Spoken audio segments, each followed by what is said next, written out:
गृह मङ्गल तथा आफ्ना उपासक कुमार पोखरेललाई पनि उद्देश्य राखी सङ्घहरूमा दिवा भोजन दान गर्दै हुनुहुन्छ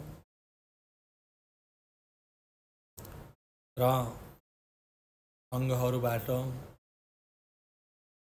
उहाँका परिवार साथै कुमार पोखरेल सबैलाई मैत्री भावना भइसके पश्चात गृह मङ्गल पनि भएको हुँदाखेरि मङ्गल देशना मध्यमा तीनटा मङ्गललाई विशेष राखेर भन्दछु। मङ्गलसूत्रमा असेवना च बालानम पण्डितानं च सेवना पूजा च पूजनीयनम एतम मङ्गलमुत्तमम भनेर बताइएको छ। असेवना च बालानम एउटा मङ्गल भयो, पण्डितानं च सेवना दोस्रो मङ्गल, पूजा च पूजनीयनम तेस्रो मङ्गल। र साधारण हिसाबले त्यसको अर्थ भन्ने भने बालानाम मूर्ख जनहरूको सङ्गत नगर्नु, असेवना मूर्ख जनको सङ्गत नगर्नु। पण्डितानं च सेवना विद्वानहरूको सङ्गत गर्नु, विद्वानको साथमा समय बिताउनु। पूजनीयनम पूजनीय भइएका त्रिरत्न सहित गुरु माता पिता आफ्नो कुल खानदानमा ज्येष्ठ श्रेष्ठ पूजनीयहरूको पूजा गर्नु, सेवा गर्नु भन्ने मङ्गल हो। र यसमा अलिकति गहिरो भावले केलाएर हेर्दाखेरि बालानम बाल मूर्ख भइएका लोभ दोष मोह आदि यिनी क्लेशहरूको असेवना सङ्गत नगर्नु, लोभको सङ्गत नगर्नु, द्वेषको सङ्गत नगर्नु, मोहको सङ्गत नगर्नु। किनकि आफ्नो मनमा कतिखेर पनि आउन सक्छ, आफ्नो मनमा कतिखेर पनि उत्पत्ति हुन सक्छन्। त्यसैलाई आफूले सम्झिँदै त्यही बारेमा कल्पना बढाउँदै गइयो भने उसको सङ्गत गरियो। यदि यो मनमा लोभ मन उत्पत्ति भएर लोभ सम्बन्धको कल्पना बढाउँदै लग्यो भने लोभको सङ्गत गरियो।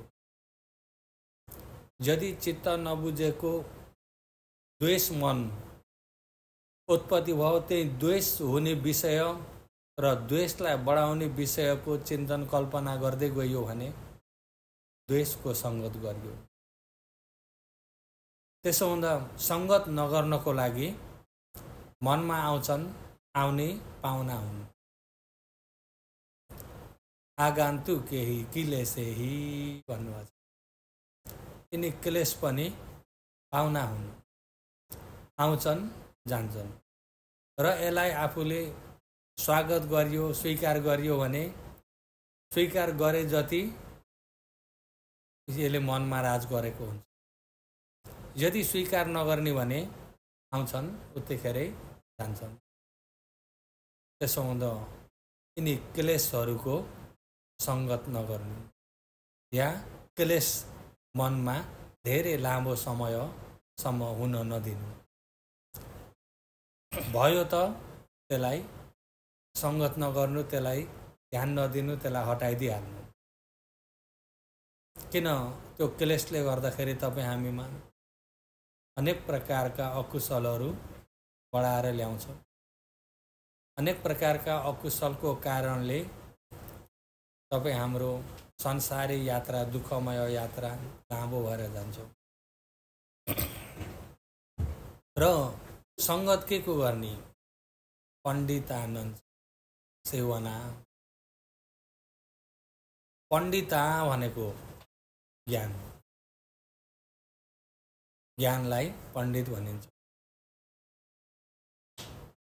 जस्तै तपाईँ हाम्रो मनमा हुने श्रद्धा, शील, सुत, चाग, पन्या, हिरी, अत्रप यी राम्रा धर्महरूको चाहिँ संगत गर्नु, श्रद्धाको संगत गर्नु, दिन प्रतिदिन श्रद्धाको वृद्धि गर्दै जानु। किनकि प्रज्ञा हुनको लागि श्रद्धा नभइकन हुँदैन। श्रद्धा र प्रज्ञा इन्द्रियमा यिनी दुईटा बराबर मिलाएर लानु। श्रद्धाको संगत गर्नु, वीर्यको संगत गर्नु, सतीको संगत गर्नु, समाधिको संगत गर्नु, प्रज्ञाको संगत गर्नु, यिनी मार्ग ज्ञान हुने अङ्गहरू हुन्। त्यसकारणले राम्रा चिन्तन, राम्रा मनन, श्रद्धा सम्बन्ध, प्रज्ञा सम्बन्धका चिन्तन मनन यिनी मनमा भयो भने यिनी हरदम मनमा भइरहन दि, फैलाउनु, चिन्तन गर्नु, मनन गर्नु। र पूजनीय भएका राम्रा धर्महरूलाई आफूले हरदम सेवा गर्नु। सेवा गर्नु भनेको बारम्बार आफूमा उत्पत्ति हुन दिनु, उत्पत्ति गराउनु, भावना गरिदिनु। र यस प्रकारको भावनाले आफूलाई लौकिक लोकोत्तर दुवै सुख सम्पत्ति प्राप्त हुन्छ। र बाहिरी हिस्साबाट त मूर्ख व्यक्तिको संगत नगर्नु, जसको संगतले आफूलाई ज्ञानको वृद्धि हुँदैन, जसको संगतले गर्दा आफूलाई क्लेश बढाउँछ, द्वेष बढाउँछ, लोभ बढाउँछ, मोह बढाउँछ र नराम्रो मार्गमा डोराउँछ भने त्यस्ता व्यक्तिको संगत नगर्नु। किन कोही अब गल्ती बाटोमा डोराउने पनि हुन्छ नि त। कुनै कार्य भयो भने यसो जुटे रमाइलो गर्ने, लो अलिकति बियर वाइन रमाइलो, कहिलेकाहीँ त केही हुन्न भन्ने साथी पनि पाइन्छ कि पाइन्न? पाइन्छ नि त। अनि त्यस्तामा हो नहो अनि कहिलेकाहीँ त भन्दै पछि लाग्यो भने आफू पनि गल्ती बाटो हिँडियो। त्यही भएर व्यक्ति पनि राम्रा व्यक्तिको संगत गर्नु, विद्वान व्यक्तिको संगत गर्नु, ज्ञानी व्यक्तिको। चरण चेनादि गच्छेय सेय सदिश मतनु एकम चर्यम दलम कैरा नथी बालो सहायता। सकेसम्म आफू संगत गर्दाखेरि आफूभन्दा ज्ञानी, आफूभन्दा विद्वान, आफूभन्दा शील, समाधि, प्रज्ञामा अग्र भइएका व्यक्तिहरूको संगत गर्नु। किन आफूभन्दा शीलमा तेजिलो भएका व्यक्ति, श्रद्धामा, ज्ञानमा तेजिलो भएका व्यक्तिको संगत गरियो भने आफू पनि उनको शील, समाधि, प्रज्ञाको प्रभावले सँगसँगै आफ्नो पनि वृद्धि भएर जान्छ। आफ्नो शीलको वृद्धि हुन्छ, समाधिको वृद्धि हुन्छ, प्रज्ञाको वृद्धि हुन्छ। यदि आफूभन्दा शील, समाधि, प्रज्ञामा आफूभन्दा अग्र नजिकमा पाइएन संगत गर्न भने सेयम सदिश मतनो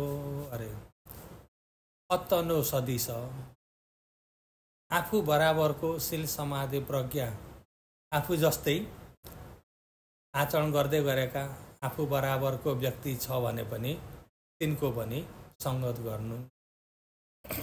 सकेसम्म आफूभन्दा शील, समाधि, प्रज्ञामा अग्र भइएका व्यक्तिको संगत गर्नु।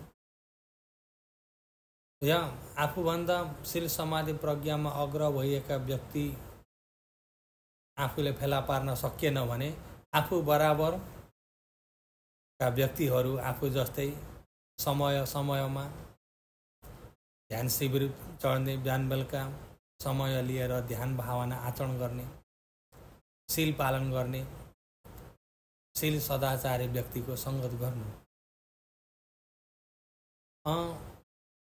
एकम चरियम दलम कैरा नथी बालो सहायता।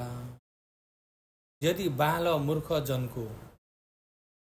मूर्ख जन मात्रै नजिकमा भएर मूर्खको सङ्गत गर्नुपर्छ भने एक चरियम दलम कैरा, बरु एक्लै एकल काटे जस्तो भएर बस्नु त्यो उत्तम हो अरे। किन मूर्खको सङ्गतले आफूलाई कुनै पनि फाइदा गर्दैन। बरु एक्लै आफ्नो कोठामा बस्नु, एक्लै राम्रा विद्वानको सङ्गत गरेर बस्नु, धर्मबाट श्रद्धाको सङ्गत गर्नु, समाधिको सङ्गत गर्नु, उरियको सङ्गत गर्नु, सतीको सङ्गत गर्नु, प्रज्ञाको सङ्गत गर्नु, धर्म मनन गर्दै। हिजो आजको युगमा सजिलो के छ भने एउटा मोबाइल छ भने विद्वान हामीले त्यहीँबाट पाइन्छ। विद्वानको उपदेश खोलो अनि त्यही उपदेश सुन्दै बसेको छ भने सङ्गत गरिराखेको छ नि त। भन्नुभयो नि, विद्वान व्यक्ति हामी बाहिर कहीँ खोजिराख्न पर्दैन नि त। र आफू सर्वप्रथम विद्वान व्यक्ति भेट्नको लागि आफूलाई विद्वान मार्गमा चाहिँ टेकाउनु पर्छ। किन जस्तो मान्छे हो त्यसले त्यस्तै खोजी गरेको हुन्छ नि त। जस्तो स्वभाव छ त्यस्तै खोजी गरेको हुन्छ। त्यसो हुँदा आफू स्वयं धर्ममा रुचि भएको व्यक्ति, धर्मरुचि व्यक्ति भएर अनि त्यही अनुसारले आफूले कस्ता विद्वानको सङ्गत गर्नु छ त्यही अनुसारका युट्युबबाट हामीले धर्म देशनाहरू विभिन्न स्याहारोहरूका सुन्न पाइन्छ।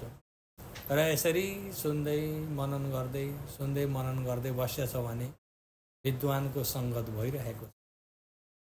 यो चाहिँ मङ्गल हो। यदि आफूले सुन्ने विषयबाट जुन कुरा सुन्दाखेरि मनमा चित्त बुझ्दैन, द्वेष मन उत्पत्ति हुन्छ, लोभ मन उत्पत्ति हुन्छ, मोह हुन्छ भनेदेखि त्यो मूर्खको सङ्गत भइदियो भन्नुभयो नि। किनकि जुन कुराको आधारबाट आफूमा क्लेशहरू भएर आउँछ, अब एउटा प्रष्ट रूपमा भनिदिने हो भने, देखिने रूपमा भनिदिने हो भने, हिजो आज एउटा न्युज हेऱ्यो, बर्माको न्युज हेऱ्यो भने कहाँ लडाइँ हुँदैछ, कहाँ हावाजातले हानु, कहाँ कति मरे, यिनी पाइन्छ कि पाइन्न? नपाइएको दिन छ, रोजै पाइन्छ। अनि जब यिनी आफूले हेर्दाखेरि मनमा सन्तोक हुन्छ कि अशान्ति हुन्छ? अशान्ति भयो। चित्त बुझ्छ त? बुझ्दैन। अनि त्यो अशान्ति भनेको दोष अनुशय हो। अनि अशान्ति हुन्छ, अनि त्यही अशान्तिबाट कल्पना बढेर जान्छ, अनि रिस उठ्छ, रिस उठ्दै जान्छ, रिस बढ्दै जान्छ भने अब त्यो बेलामा यो मनले कस्ताको सङ्गत गर्यो? मूर्खको सङ्गत गर्यो। किन अकुशल बढेर आयो नि त। भन्नुभयो नि, यदि आफूले न्युजहरू हेर्नु छ भने पनि, हेरियो भने पनि, अब फेसबुकमा हेर्दिन भने पनि कहिलेकाहीँ अब आइरहेकै हुन्छ। त्यसलाई हेरियो, देख्यो, पढियो भने, सुन्यो भने पनि उपेक्षाले हेर्न प्रयास गर्नु। यस्तो भएछ, नतान्निने, यस्तो भएछ, त्यतिमै अडिने। हुन त अब संसारभरि नै समस्या त छ नि, होइन? संसारभरि नै समस्या त छ नि। ऊ गाजामा के भयो अरे, बमबाड भएर कति मरे, समस्या त छ नि।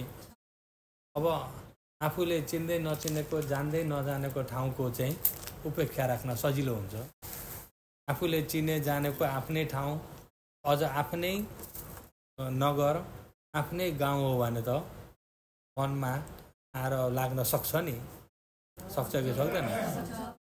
अब अन्त भएको भन्दा ए मगौमा भन्ने बित्तिकै ए मगौमा कहाँनेरि मनमा आइ, किन मगौ बसेकालाई मगौमा भन्ने बित्तिकै कहाँ हो भन्ने हुन्छ कि हुन्न? कुन ठाउँमा भरे आफ्ना भएको ठाउँ हो कि? त्यसरी तानिन्छ। हो त्यो तानिने बित्तिकै त्यसबाट अकुशलहरू भएर आउँछ। त्यसो हुँदा उपेक्षा भावना गर्ने अभ्यास गर्नुपर्छ, राम्रोमा होस् या नराम्रोमा।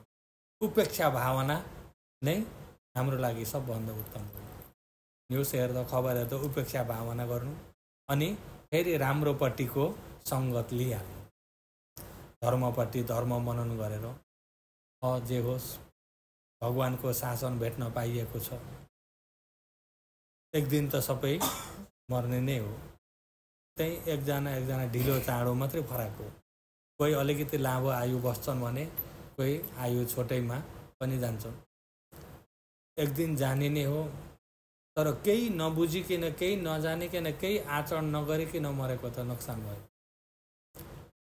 कुछ आफूले आचरण गर्न सकेर पुण्य प्रशस्तै भएर चार उपायको ढोका बन्द गर्न सकेर मर्यो भने ढुक्क भयो नि त। त्यसो हुँदाखेरि यिनी समस्या त तपाईँ हाम्रो यो शरीर छाउन्जेल समस्या त जहीँ पनि भइ नै रहन्छ। सबभन्दा ठुलो समस्या त आफ्नै भित्र छ नि त। आफ्नै भित्र अब रूप हुँदाखेरि रूपको समस्या हामीले बेहोर्न परिरहेकै छ। मन हुनाले मनको समस्या पनि बेहोर्न परिरहेकै छ। शारीरिक दुःख सबैलाई छ, मानसिक दुःख पनि सबैलाई छ कि छैन? छ नि। किन यो मनले पनि अनेक प्रकारको इच्छा त गर्छ नि। मनले त के चिताउँछ, चिताए जस्तो हुन्छ र हुँदैन नि त। अनि मनले हुँदो पनि चिताउँछ, नहुँदो पनि चिताउँछ, राम्रो पनि चिताउँछ, नराम्रो पनि चिताउँछ।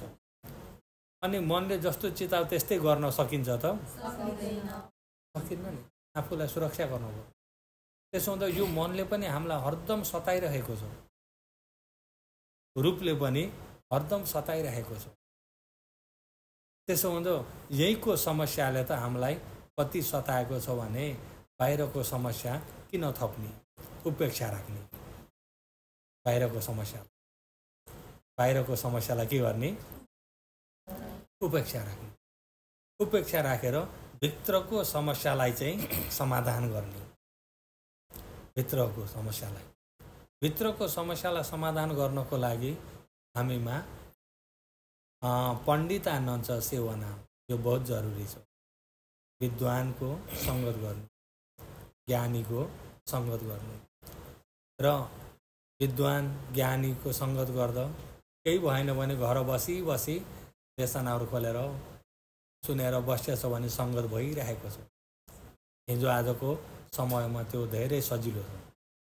अनि धर्म मनन भइरहेको बेलामा, धर्म आचरण गरिरहेको बेलामा जब आचरण गरेको मन छिप्पिँदै गयो भने सम्पूर्णलाई उपेक्षा राख्न सजिलो हुँदै जान्छ।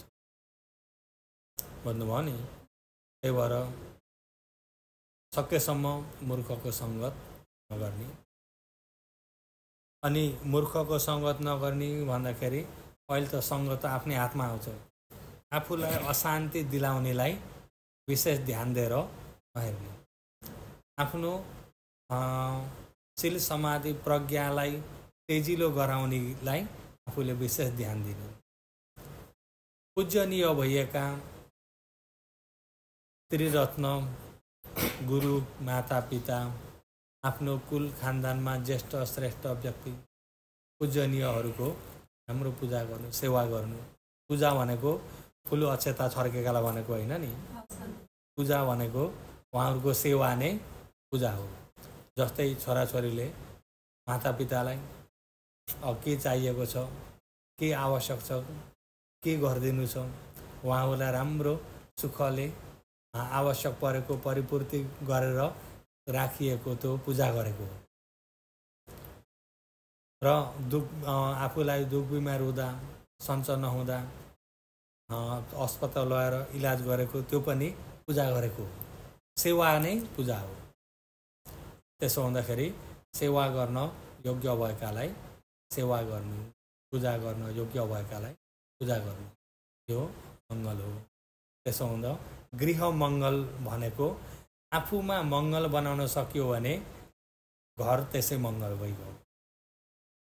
आफूमै मङ्गल बनाउन सकिएन भने मङ्गल कहीँ पनि हुँदैन। भन्नुभयो नि सर्वप्रथम घर मङ्गल घर चाहिन्छ। कसैले यो ठाउँ त यस्तो ठाउँ उस्तो ठाउँ भन्ने पनि हुन्छ नि, यो ठाउँ त मलाई फाप्छ फाप्दैन भन्ने पनि हुन्छ नि। होइन, आफू मङ्गल हुन सक्यो भने घर पनि मङ्गल हुन्छ, परिवार पनि मङ्गल हुन्छ। यदि आफूमा घरिघरि चित्त नबुझ्ने, रिस उठिराख्ने, अनि प्याच भन्ने, टन्टा झगडा परिवारभित्रै पनि हुने, परिवारभित्रै पनि झगडा हुने, के हुने, ठुस्किने भइदियो भने अब त्यहाँ मङ्गल छ? आफूमा पनि मङ्गल छैन, परिवारमा पनि मङ्गल छैन, घरमा पनि मङ्गल छैन।